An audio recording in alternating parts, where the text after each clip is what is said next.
I recently checked out the Lego Adventure book from my public library, and this is a fun little book. It was written by Megan Rothrock. This is her sig fig, and it came out in 2013. And the book itself is, she basically wants to become a better builder, so she creates this machine that lets her kind of travel to other Lego creators' worlds that they've created.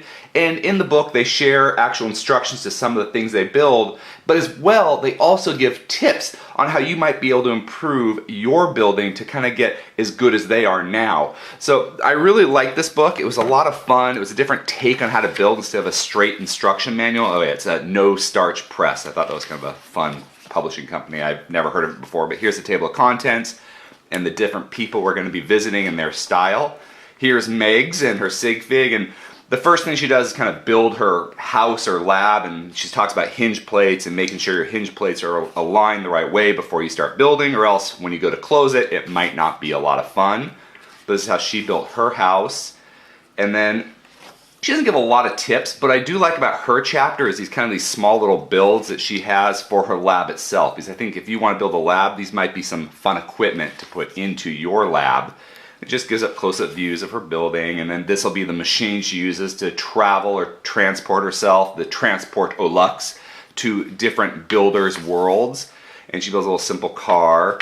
I think we all kind of know how to do that, but not a lot of tips yet.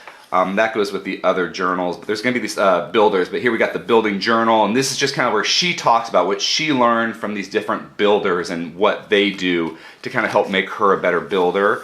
And of course you got the dialogue and the little robot, and then the first place we visit, a Lego town.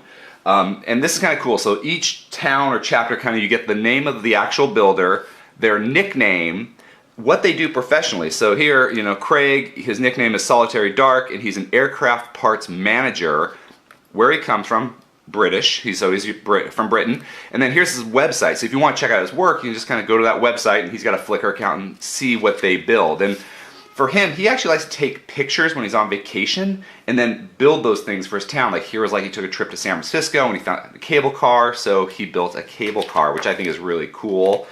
And for him, he's about color. He's talking about like here he's building a coffee shop with these brown colors and green colors, but he said you can use the same building and just change the colors and make it completely different. So, you know, maybe use more pinks for a donuts, or, you know, vibrant colors like that, or green, yellow for like a fast food restaurant. Of course, got little building designs here. I love this bridge. I think I'd like to incorporate it in one of my builds, but it's really cool to just his use of tiles and the plates sticking in between. I love that build. And here you just get to see some of his buildings that he's built in the city, close-ups of his garage. He talks about, you know, how a garage, you know, usually have reds, and then he's got a few of the cars he's built for that garage. Our next person is the Hot Rods and Cool Rides by R. And R is really cool. He loves stickers, which is funny because I don't like stickers, but he loves like to print his own stickers to just give these cars more life. So he'll print up these stickers to make his cars look unique and have some personality to them. So that's really cool. And then, oh, we're going to another person here. This person, Moritz, he likes to build this, I guess he's very famous for this jackknife creation. And, you know, for him, he's all about, you just got to lay the pieces out where they belong. And as you build up, they'll connect together. And so, you know, sometimes you got to do that to kind of envision what you're going to build. Is, you know, they don't go together yet, but still have them laid out in the right position. This is kind of some of where his designs, he built this little like monster, and then there's a lot of fun humor here. Like here his monster turns on him and starts chasing away. So I do like Meg's humor in this book. And here we're moving on to like some airplanes by John Hale. And John Hale has a really good idea. For him, he's all about making sure your first off, make sure your minifigure fits in the cockpit, because you don't want to like build the cockpit, build your plane, and discover that well, it doesn't really fit in there and you got to start all over again. So I thought it was kind of fun. It's like, you know, it's the little things like that these guys kind of point out, and women point out, that you get to kind of get ideas of, oh yeah, I never thought about checking, you know, my cockpit first before I actually build the rest of the plane. Building journal. Peter Reed does this thing called the Turtle Factory and these space turtles, and he did, you know, there weren't any really new tips here that you hadn't already heard, but I do like his designs for like these mechanical arms, and you know, he is famous for his turtles, so he gives you a demo on how to make his turtles if you want. and then Peter. Peter Morris is interesting because he loves making these little interceptors and fighters. And his biggest tip is, you know, if you want to build like a lot of different stuff, build a basic cockpit and then build a basic body. And then from there, you can just make small changes to that cockpit and body to make completely different fighters. So I thought it was a really cool idea. You know, you don't really need to do these drastic changes to make a whole new model. You can just take, if you get a basic thing that you like this cockpit, you can make small changes and have a completely different ship. So that was a really great tip I liked from him. Mighty Mechs. This is actually interesting because I don't build mechs, but I know a lot of people do, and there's things like he learned before, like when he was doing these originally, he used ball joints.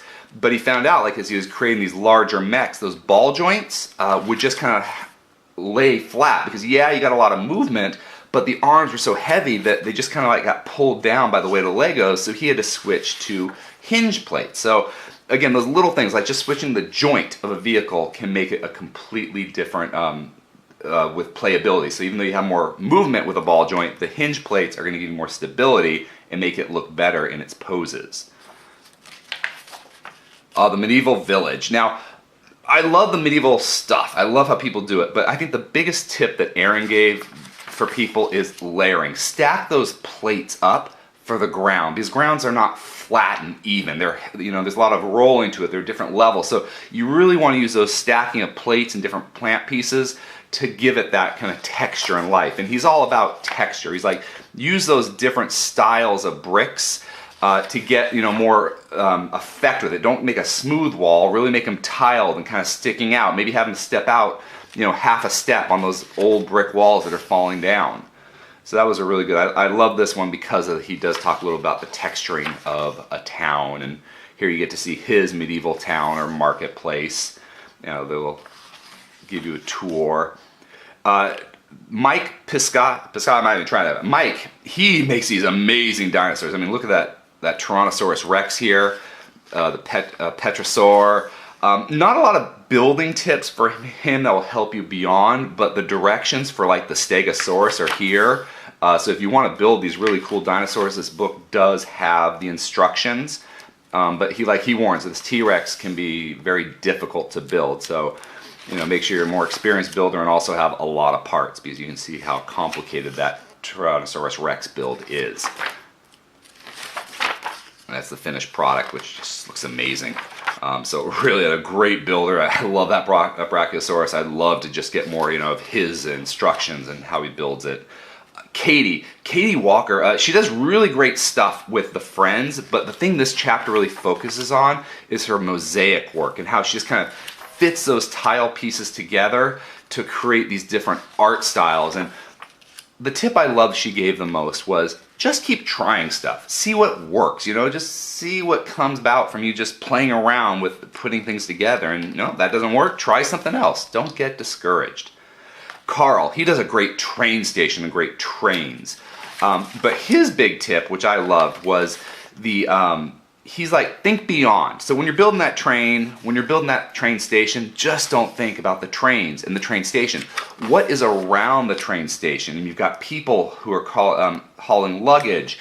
You've got, you know, a little shop here. You've got garbage cans and signs. You've got cars that are parked and construction vehicles. So think of things that are beyond just that building that you're doing that help bring it to life. So it's not the static, oh, generic train station, but that thing that has more life to it.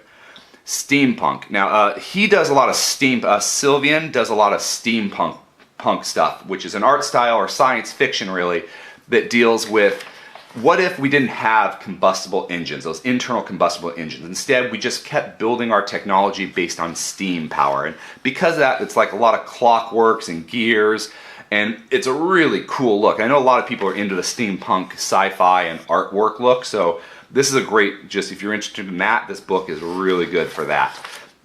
And this was fun. Daniel is actually a retired Lego designer, and he built the Yellow Castle way back when in the day. And for him, he actually, what I liked about this is, one, you know, you see how much farther designs have come with Lego over the last decade, 2 decades, and it's just because we have so many more pieces to work with. But here, you know, he's got some very basic shapes that he's limited to working with, and I love that restriction. I thought it was a much it was like a funner challenge to try to create things with less pieces. So I love his work, and his big thing was how to, let's see, I think I missed it, how to stack diagonally. So he's like, you can basically make anything a diagonal build like this. So here you get the tips on how to make a diagonal plate. So you don't have to go just up and down. You can actually do angles, and he loves using angles. And again, that's just kind of using, you know, those limited pieces. And here we have the end for now, because there are, there are 3 more books that I know of. I'm gonna go to my library and see if there's more.